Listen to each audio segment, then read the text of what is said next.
twongeye gushimira aho dukurikiye. Iyi ni parti ya kabiri y'ibibazo 100 bishobora kwifashishwa muri interview kandi ku mwanya uwo ari wo wose. Nyirango ubushize muri igice cya mbere hase muri part 1 twari twarebeye hamwe ibibazo 20 mu bibazo 100 bishobora kwifashishwa ku mwanya wa interview kandi ku mwanya uwo ari wo wose w'akazi. Uyu munsi rero tugiye kureba igice cya kabiri cyangwa se part 2 aho duhera ku kibazo cya 21 tukageza ku kibazo cya 50.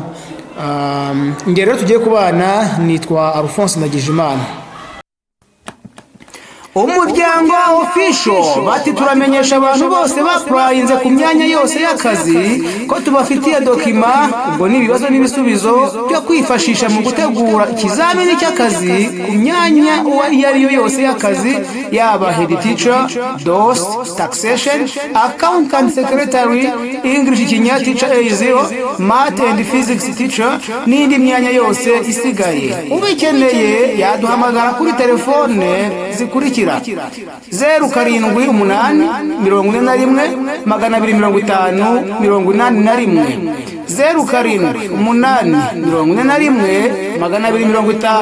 0788 umuryango official. Ikibazo cya 21 kiravuga ngo how do you stay updated with in your profession? Ni gute ukomeza kugendana n'ibigezweho mu kazi kawe ka buri munsi? The answer for this question is this one. Igisubizo ni kingiki: through training, reading and professional development. Question number 22, are you a team player? Nukuvuga ngo ese ushobora kuba wakorana n'abandi? The answer is yes. I work well with others to achieve common goals. Yego nkorana n'abandi kugira ngo tubashe kugera ku ntego rusange. Number 23, how do you solve problems? Ni gute ubasha gukemura ibibazo? The expected answer is this one. I analyze the situation, find solutions and take action. Mbasha kuanaliza situation uko byagenze hanyuma nkabasha gushaka ibisubizo ndetse nkabishyira mu bikorwa. Number 24, what are your career goals? Ese intego zawe mu kazi ni izihe? The answer is this one. To develop professionally and contribute effectively to the organization. Question number 25, how do you handle feedback? Ni gute ubasha kwakira inama wagiriwe mu kazi cyangwa se feedback? Iyo bavuze feedback ni nk'inama wagiriye nka se muri make ni nk'inama bakugiriye mu kazi kawe. The answer is this. I accept it positively and use it to improve. Mbasha kwakira izo nama nkazi narangiza nkagerageza kwikosora. What do you know about our organization? Ese ni iki uzi kuri organization yacu cyangwa se ni iki uzi kuri twebwe? Hanyuma ushobora gusubiza uvuga ngo I have researched it and understand its mission and values. Number 27, are you willing to relocate if necessary? Ese wabasha kwemera ko baguhindurira aho ukorera bibaye ngombwa? The answer is yes, if required by the job. Yego igihe biramutse bikenewe mu kazi. Question number 28, how do you prioritize task? Ese ni gute noneho ubasha gutondeka imirimo yawe? Ni gute uyikora mu buryo buri organized? Witondeka ugendeye kuki? By identifying urgent and important task first. Mbasha kureba ibyihutirwa kandi n'ibyingirakamaro cyane nkaba ari byo mperaho. Question 29, what are your computer skills? Ese ni ubuhe bumenyi ufite kuri mudasobwa? The answer is this one. Basic office applications and internet use. Ni ukuvuga ngo uburyo bwo gukoresha ama office applications ndetse no gukoresha internet. Question number 30, how do you maintain professionalism? Ese ni gute washobora gukomeza gukora kinyamwuga? You can answer like this: by respecting rules, deadlines, and colleagues. 31. What is your biggest strength? Ese ni ikihe kintu cyangwa se ni ikihe kintu gikomeye wiyiziho ko ushoboye? Responsibility and dedication. Hanyuma tukajya kuri question number 32. How do you handle criticism? Noneho ni kijya gusana cya kindi, noneho ni gute ubasha ni gute wakira critique bakugizeho. Tuvuge nimba wenda bagusuye cyangwa wenda niba hari wagukoreye audit, ibyo yakunenze ubyakira ute? I listen carefully and improve. Mbasha kubyumva neza narangiza nkabikosora. Number 33. What is your biggest challenge? Ni ikihe kintu kijya kikugora cyangwa se ni mu kazi kawe ni he ukunda kugira intege nkeya? The answer is this one: managing time in busy situations. Question number 34. How do you ensure teamwork success? Ni gute muri make ni gute gukorera hamwe byabyara success cyangwa se byatanga umusaruro? Through communication and cooperation. Question number 35. Are you flexible with working hours? Ese wabasha gukora amasaha ayo ariyo yose bibaye ngombwa?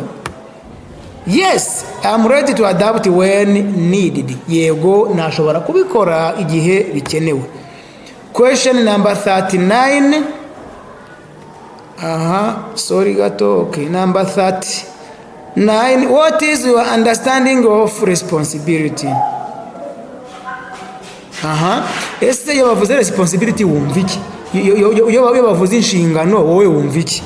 The answer is this one: completing assigned duties accurately on time. Nukuvuga nukuzuza inshingano zawe neza kandi ku gihe.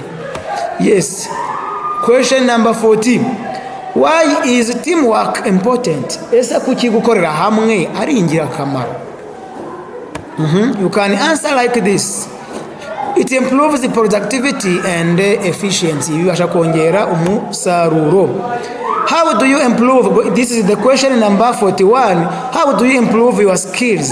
Ese ni gute ubasha kongera ubumenyi ufite? The answer of this question is like this one: through continuous learning and practices. Nukuvuga nshobora kongera ubumenyi bwanjye mu guhora nihugura kandi ngerageza kubishyira mu bikorwa. Hanyuma question number 42. What are your expectations from this job? Ngo noneho ni iki wumva uzakura muri aka kazi? Ni iki witeze kuzakura muri kano kazi? Hanyuma the answer is growth, experience and contribution. Question 43. Do you stay organized? How do you stay organized? Ni gute ukora ibintu byawe neza kandi uko byateganyijwe? By using list and planning tools. Nifashisha list kandi nkanifashisha planning tools. Question number 44. What is your working philosophy? What is your working philosophy? Na yahe mahame yawe ugenderaho mu kazi? The answer is this one: hard work, honesty and commitment. Yes, nukubasha gukora cyane ubunyangamugayo kandi. Question number 45. How do you handle deadlines? Ese ni gute ushobora gukemura cyangwa se ukora ukameetinga deadlines? The answer is this one: by planning early and working efficiently. Yes, nukubitegura mbere kandi ukabikora neza. Number 46. What do you value most in a workplace? What do you value most in a workplace? Ni iki uha agaciro cyane ahantu ukorera? Respect, teamwork and professionalism. Icya mbere ni ukwiyubaha, cya kabiri teamwork, gukorera hamwe, gatatu kinyamwuga, ubunyamwuga, professionalism. Question number 47. How do you support colleagues? Ni gute noneho ufasha abo mukorana? The answer is this one. By sharing knowledge and cooperating. Kubongerera ubumenyi ndetse no kubasha gukoraborana nabo. Question number 48. Are you ready to learn new skills? Ese waba witeguye kwiyungura ubumenyi bushya? You can answer like this. Yes, I am always ready to learn. Buri gihe mpora niteguye kwiga cyangwa se kwiyungura ubumenyi. Question number 49. How do you measure success? Ese ni gute noneho upima kugera ku ntego kwawe cyangwa se gutsinda kwawe, ubipima ute? Ni gute wamenya ko wageze ku ntego, yase ko wateye imbere, ko watsinze? By achieving goals. This is the answer of this question. Yes, I can measure the success by achieving goals and delivering quality work. Kigiye ngo mbimenya igihe nageze ku ntego ngo kandi nkanabasha gutanga cyangwa se gukora akazi kanoze. The last question, which is the 50th question. Why do you think you are suitable for this position? Ese kuki utekereza ko ari wowe wabasha gutoranywamo kuri kano kazi cyangwa se kuri iyi position? The answer is this one. Because my skills and attitude match the job requirement. Ngo kubera yuko ubumenyi bwanjye n'imyitwarire yanjye ibasha kumatchinga n'ibikenewe kuri kano kazi. Watch part 3. Ntuzacikwe ni igice cya gatatu cy'ibi bibazo. Nkuko nabibabwiye rero, turimo turarebera hamwe ibibazo 100 bishobora kuba byakwifashishwa mu gukora interview y'ikizamini cy'akazi ku mwanya uwo ari wo wose. Ibi ni ibibazo bishobora kubazwa ku mwanya uwo ari wo wose.